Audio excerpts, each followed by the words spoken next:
Communication is so much more than just the transference of information. It is really essentially about the transference of essence. And I think sometimes we miss that. We say one thing, but we mean another thing. Many people reject a truth that will change their life because it's communicated in a frequency that does not resonate with their soul. We are the greatest force in terms of how we affect each other. You can actually be a source of hope, of inspiration, of encouragement, of strength, or you can be a source of despair, of hopelessness, of anger, of racism, of jealousy. There's always something you don't know that you need to know. There's always something that needs to have a conversation that yesterday wasn't even a conversation. And no matter what we do in life, we always want to create space for the unknown and that which is essential for us to learn. But one of the things I have spent my life not simply studying, but developing and nurturing and crafting is this art of communication. I've always been fascinated with language and with words. And in fact, a part of the process of curating who would be speaking today was because they resonate with me in some unique way, and I know they'll resonate with you. But communication is so much more than just the transference of information. It is really essentially about the transference of essence. And I think sometimes we miss that. We say one thing, but we mean another thing. Or we say one thing, but we feel another thing. And I'm convinced, and because there are certain truths that are really important to me, that I feel that are lost in communication, that many people reject a truth that will change their life because it's communicated in a frequency that does not resonate with their soul. The process of communication is a part of what connects us together. It's not an incidental connection. That communication comes from the same etymology as the word community. You cannot have a meaningful community without communication. And communication comes from the same etymology as not only community, but it has the same etymology as the word commune.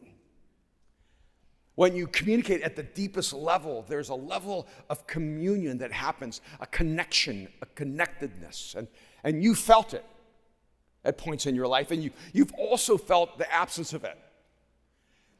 It's why it's so hard to stay married and have a healthy relationship.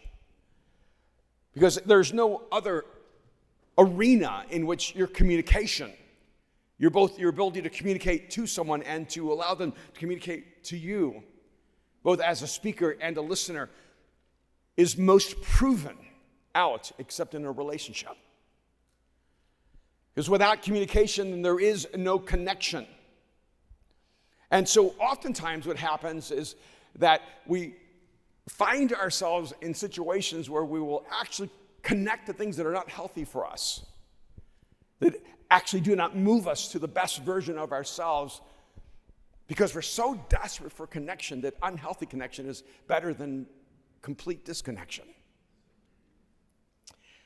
I love different arenas of human learning, and it was probably last year when I began studying this dynamic of quantum entanglement and this understanding of human particles, that when particles come together, they are actually changed by each other. And there's an interconnection that happens. And so when those particles separate and when they travel a vast distance between them, they are still changed by each other, and they're still interconnected to each other. And I don't know if you're aware of this, but as a human being, you are a universe of particles.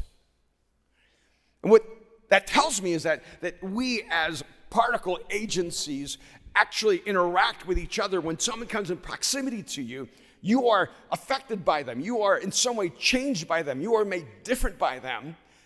And then when you separate, even when there's distance between you, not just geographic distance, but emotional distance, you are forever entangled with that person in some way or another. That, by the way, is why broken relationships become so devastating. Because if you have a separation in relationship and there's no connection between you, there should be no emotional response to that loss. But when someone dies, we experience unbearable grief because that quantum entanglement is still real. Which, by the way, is one of the ways that I scientifically believe in an afterlife. Because if we didn't continue to exist after life, would there be that deep, intense connection to someone that's gone? But it also means that you need to respect and value the people in your life and realize that every time you have a broken relationship, this quantum entanglement entangles your emotional well-being. You may be wondering if I'm talking about communication, but I am. Because what happens in human communication is that there's a transference of essence. When it happens at the deepest level, have you ever felt it? You're sitting in a room. The person doesn't even know you. There may be thousands upon thousands of people who have joined you in that event, and someone is speaking on a platform, and they start opening up your soul, and you don't know how. And what you feel, and I've had this response many times in my life, people would come up to me and say, I felt as if you're only talking to me. And what they're describing is a level of human intimacy that is unexplainable when there's this massive chasm of space between us, but there is actually no separation with us when there's a communication that happens that connects us essence to essence.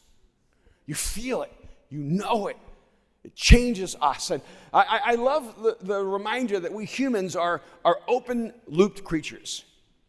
My understanding, I could be wrong, is that like scorpions and snakes are closed-loop. They don't affect each other emotionally. But humans are not scorpions or snakes. We are open-looped. And what that means is that if you walk into a room and you're excited about life and positive and optimistic, and you get around 5 people who are all negative and depressed, you walk out negative and depressed. Why? Because you're an open-loop creature, so all that emotion goes flooding into your soul. Or it can work the other way around. You might walk in discouraged, depressed, down.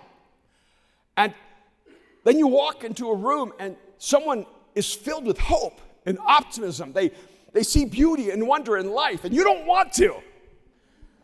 But they just affect you, and the next thing you know, you're full of hope. You're full of excitement. You are suddenly seeing the universe of possibilities. Why? Because you're an open-loop creature being shaped by another human being. And as long as I remember that, I know that we are the greatest force in terms of how we affect each other. You can actually be a source of hope, of inspiration, of encouragement, of strength, or you can be a source of despair, of hopelessness, of anger, of racism, of jealousy. Because what you have in your soul is what you transfer. And there's this, to me, incredible realization that this is the way we're designed to have this incredible positive effect. I'm so grateful I'm open-looped, because when I get around the people you're going to hear from today, they get into my soul. And I walk out more inspired, more courageous. I walk out more intelligent. I walk out more clear. And I try to take down all my barriers. I just open up that loop. I just want all of them going into me, into my soul, and shaping me. Imagine if you saw your greatest power as communicating life into other people. That your words have power. And by the way, that's the complete, essential core of the Hebrew Scriptures. That God spoke and everything came into creation. And that humans are designed in the image and likeness of God, and we have the power of creating through our words.